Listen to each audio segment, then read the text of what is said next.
Brook Universal Fighting Board is a great PCB for those making DIY arcade sticks and even upgrading consumer ones. Its very low latency and compatibility with modern consoles have been the big draws for those looking to get one. The UFB, however, was in fear of being irrelevant in the fighting game community as it doesn't work on PlayStation 5 by itself. Brook took the opportunity to address the issue with an add-on in preparation for the community to fully transition from 4 to 5, whenever that time comes. I'm the Phantom Nut, and this is the Brook UFB-UP5 upgrade kit. I do have to clarify before getting to it. The UFB technically works on PlayStation 5 consoles by itself, but only with PlayStation 4 games. You can check out the video I have done a while back regarding how controller compatibility works on PS5 for more info. When you boot up a native PS5 game with the UFB, however, you will get a message where your controller is disabled. This is where the UP5 comes in. What's included in every kit is the board itself, a 5-pin signal harness, and a 2-pin power harness. For those who own UFBs without soldered headers, especially in the J2 pinouts, Brook also provided a wafer connector, but obviously soldering is required. Aside from that, it's simply connecting the harness to these points.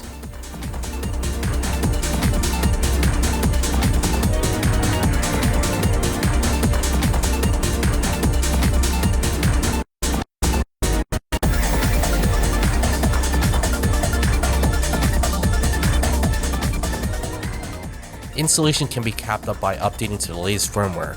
For this video, it's firmware version 3.0. After fully wiring up, you can plug into your PlayStation 5 and enjoy native games. This process is done by using PS4 mode, but the UP5 adds a compatibility layer for the PS5 to understand. If you're skeptical of auto detection, you can manually force the UFB to run at PS4 mode by holding the triangle button on plug-in. As I boot up Guilty Gear Strive with the upgraded UFB, there's no prompt and the board works like a charm. I even booted up other PS5 games, and while I had limited controls, the UFB was not disabled. If you're worried about things such as the 8-minute timeout issue that was common on PlayStation 4, don't worry as it's not present. Not bad for a board that works on consoles from the 3 recent generations. Add that with something like the Brook Retro board chained with Arcade Shock's OPTIMUS Retro/UFB stack, then you got console support such as the PlayStation 2, GameCube, Saturn, and Dreamcast.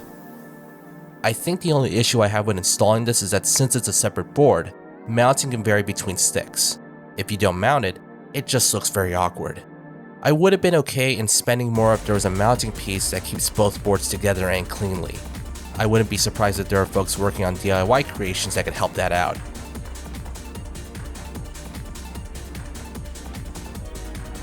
Or you can just get PCB feed with your order. So what about latency? Since it's still PS4 mode, there shouldn't be changes from the previous version, but to be sure, let's break it down for those unfamiliar. I followed the process created by Wide. I used an Arduino Mega 2560 with a USB host shield connected. I grabbed an input and wired it to pin 7 of the host shield. I then booted up Wide's program USB lag and Arduino's IDE software. This program will trigger 1000 rapid inputs so it can accurately identify the latency of each. I compiled them in a spreadsheet to determine the results. You can find that sheet as well as more info about the procedure in the description below. I also tested a couple sticks and boards, so check those out too. For this case, the PS4 mode with version 3.0 was averaging at 0.9 milliseconds, with the smallest input at 0.7 milliseconds and the highest at 2.5 milliseconds. 96% of those 1000 inputs are likely going to come in at the frame of being pressed, with the remaining 4% a frame later. Even if you don't have the UP5, you can still enjoy the same very low latency benefit as the aforementioned results are more or less the same.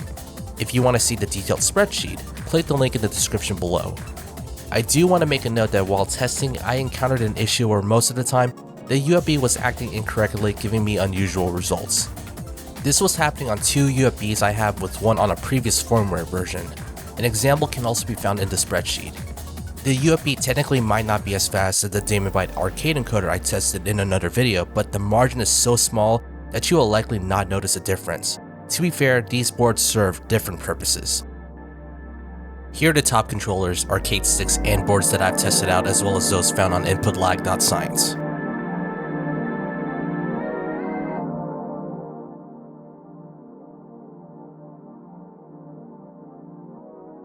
With all of that, is the UP5 worth it? Do you have a PlayStation 5? You might as well get it. If you're looking to get ahead of compatibility when PS5 fighting games are more commonplace, and are fine with spending a relatively hefty $60 price tag, then sure.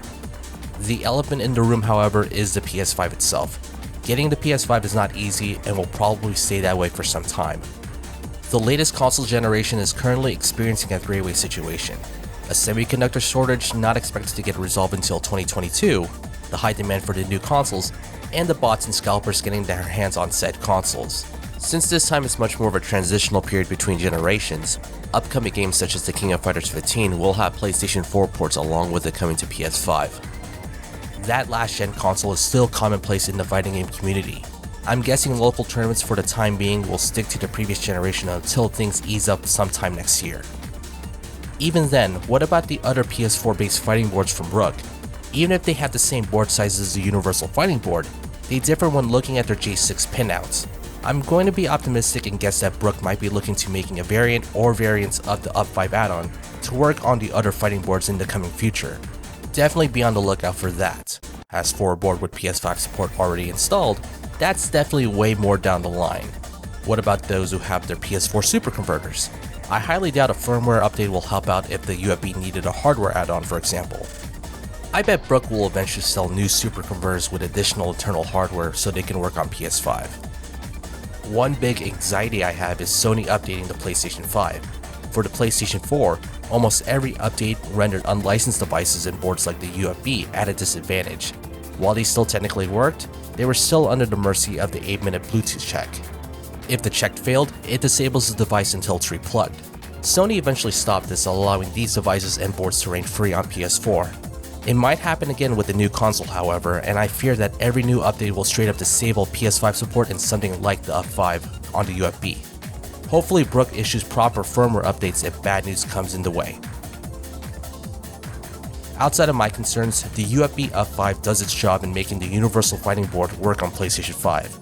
It might not be necessary to have in the current competitive climate, but if you're looking to future-proof your stick, then might as well get your hands on the add-on. If you do get one, enjoy having one of the fastest boards around with solid modern multi-platform compatibility. Let's count. The UFB by itself supports the Mega Drive Mini, PlayStation Classic, Neo Geo Mini, Switch, PlayStation 3, PlayStation 4, original Xbox, Xbox 360, Xbox One, and Xbox Series consoles. Now you can add one more with the PlayStation 5 thanks to the UFB-UP5 kit.